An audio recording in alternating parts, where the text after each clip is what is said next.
រឿងគ្រូនិងសិស្សមានរឿងមួយដំណាលថាមានភិក្ខុមួយអង្គគង់នៅវត្តមានកូនសិស្សតែម្នាក់ឈ្មោះអាភ្លូញខ្ជិលណាស់គ្រូក៏ល្ងងឆោតណាស់មានឧបាសកឧបាសិកាណារាប់អានយកចង្ហាន់ស្លាបារីទៅប្រគេនឡើយ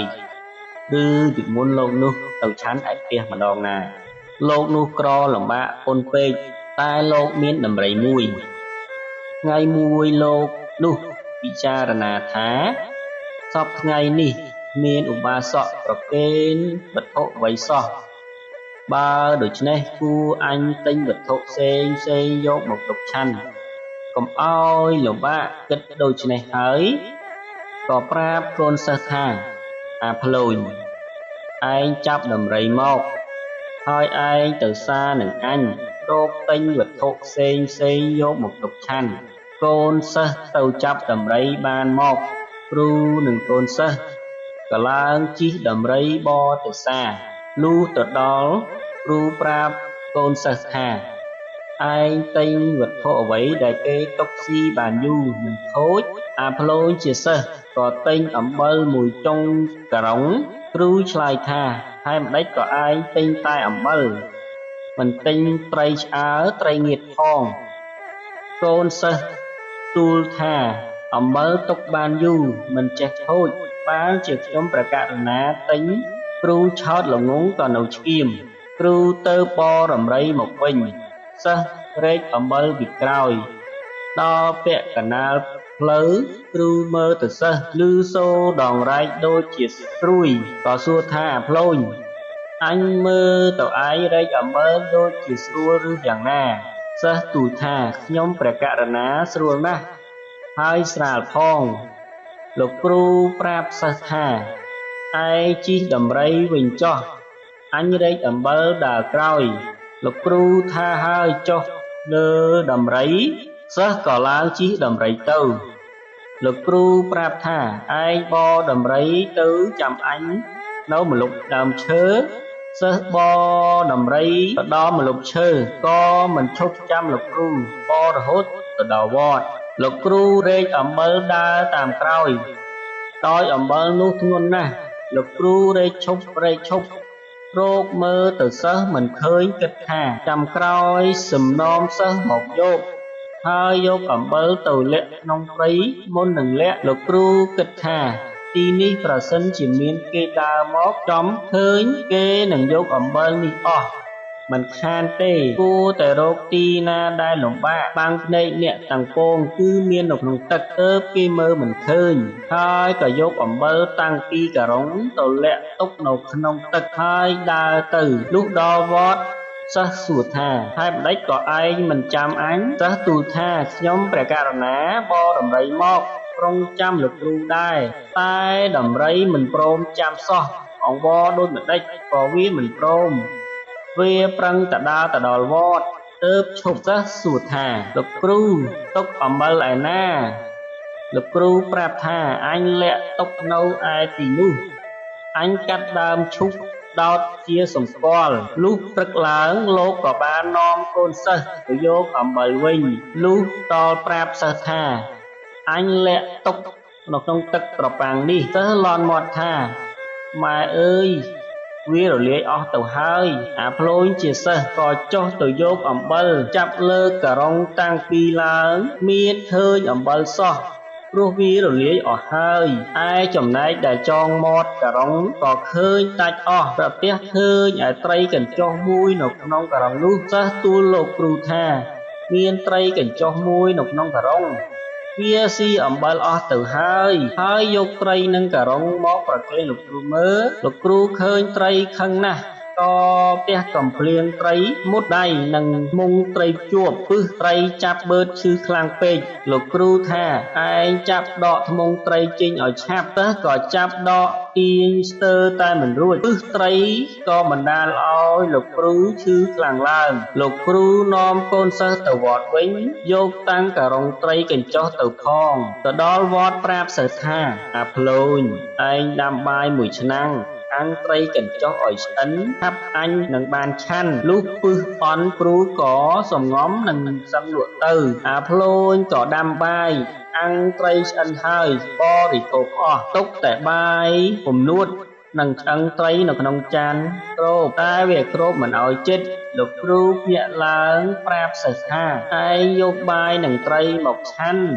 អាភ្លូញក៏ធ្វើកិរិយាដូចជាចូលទៅយកបាយប្រគេនចេញមកវិញទូលថាបាយនិងត្រីរុយស៊ីអស់ហើយនៅសល់តែមួយទំពួននិងឆ្អឹងត្រីលោកគ្រូជឿឥតសង្ស័យដោយឆោតល្ងង់ក៏ហុចរំពាត់ដាវមួយឲ្យមកសិស្សហើយថាឯងវៃរុយកុំឲ្យវានៅលើកុដអាភ្លូញជាសិស្សក៏វៃរុយមិនឈប់គ្រានោះមានរុយមួយទុំចុងច្រមុះគ្រូប្រាប់ថារុយវាទុំច្រមុះអញឯងវៃឲ្យឆាប់កូនសិស្សក៏វៃតាមពាក្យលោកគ្រូវៃទៅមិនត្រូវរុយត្រូវឯច្រមុះគ្រូបែកឈាមហូរខ្ចាយសិស្សភ័យណាស់រត់ទៅផ្ទះនិយាយប្រាប់ឪពុកម្ដាយតាមរឿងឪពុកម្ដាយប្រាប់កូនឲ្យមកវត្តវិញកូនប្រកែកមិនព្រមមកលោកគ្រូទៅតាមក៏វាមិនហ៊ានមកដោយខ្លាចលោកគ្រូវៃថ្ងៃក្រោយលោកគ្រូតាំងជីសូត្រមន្តអាគមស្នេហ៍បន្ទន់ចិត្តឲ្យសិស្សមកវិញអាភ្លូញជាសិស្សបានដឹងថាគ្រូតាំងពិធីមន្តអាគមស្នេហ៍ដូច្នេះក៏មកវត្តវិញដើម្បីឲ្យគ្រូជឿថាស្នេហ៍ពូកែលុះដល់វត្តដើរលោបចូលទៅឃើញគ្រូកំពុងតែអង្គុយសូត្រមន្តអាគមស្នេហ៍ក៏សួរលោកគ្រូថាលោកគ្រូធ្វើអ្វីគ្រូក៏ហកថាអញសូត្រមន្តអាគមបំបាំងខ្លួនព្រោះអញទើបរៀនពីគេជាបន្តនោះលោកគ្រូគិតថាស្នេហ៍អញពូកែមែនបានជាសិស្សវាមកលុះព្រឹកឡើងសិស្សដាំបាយធ្វើម្ហូបស្រេចទូលថាចង្ហាន់ឆ្អិនហើយលោកគ្រូថាបើដូច្នេះឯងលើកមកឲ្យអញឆាន់អាភ្លូញក៏លើកមកប្រគេនធ្វើជាមើលមិនឃើញដាក់ថាសនៅលើត្បាល់គ្រូស្រែកថាអាភ្លូញហើយបណ្ឌិតក៏យកថាសមកដាក់លើក្បាលអញសិស្សទូលថាខ្ញុំព្រះករុណាមើលមិនឃើញលោកគ្រូងាកចេញអាភ្លូញក៏ដាក់ថាសលើក្បាលលោកគ្រូទៀតលោកគ្រូថាឯងដាក់ថាសលើក្បាលអញទៀតហើយសិស្សថាខ្ញុំព្រះករុណាសុំទោសព្រោះខ្ញុំមើលមិនឃើញលោកគ្រូជឿថាអញរៀនស្នេហ៍ពូកែប្រកបមែនឥឡូវអញក៏ហកវាថាតាំងពិធីសូត្រមន្តអាគមបំបាំងខ្លួនវិញក៏ទៅជាពូកែគេមើលមិនឃើញប្រកបមែន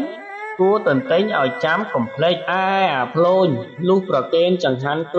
រូឆាន់រួចហើយវាក៏លើកមកបរិភោគខ្លួនវាវិញថ្ងៃក្រោយមានឧបាសកគេនិមន្តលោកទៅឆាន់ឯផ្ទះអាភ្លូញទូលថាបើលោកគ្រូនិមន្តទៅឆាន់ឯផ្ទះគេ